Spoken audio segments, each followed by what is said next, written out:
Magandang araw sa inyong lahat. Ako si Kyle Angelo B. Mariano at welcome ka dito. Tumambay at tara ating talakayin ng makabuluhang talakayan dito sa ating podcast. Isang tanong, ikaw ba ay malaya? Para sa karamihan, ang kalayaan ay ang kakayahang gawin ang gusto natin. Kumilos, magsalita at magpasya ng walang hadlang.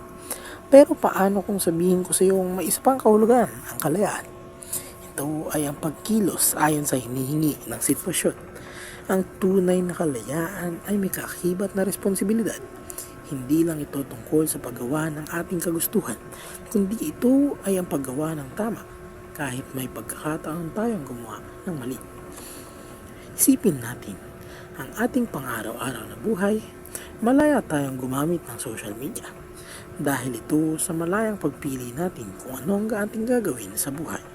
Ngunit isipin mo, kung ang pagpili mo na gumamit ng social media ay upang matawag kang aesthetic lamang, kahit na hindi mo naman talaga ito gusto at natatakot ka lang na sabihin ka ng iba ng salitang, ang cringe mo naman o ang boring mo naman, matatawag pa rin ba itong kalayaan? Sa kabilang banda, kung ang pagpili mo sa malayang paggamit ng social media ay dahil sa kagustuhan mo, ikaw ay malaya. Malaya kang gawin ang gusto mo. Ito ang sinisigaw ng puso mo.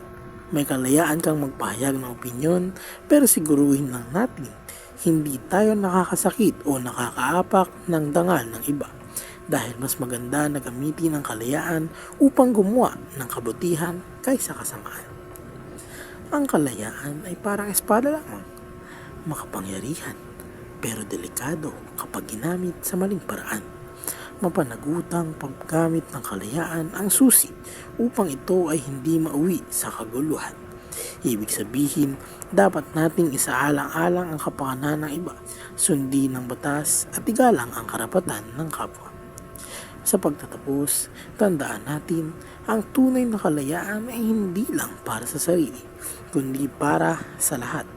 Gamitin natin ito sa tamang paraan, may respeto, may kabutihang loob, at may pananagutan. Muli, ako si Kyle Angelo at maraming salamat sa pakikinig. Hanggang sa susunod na podcast.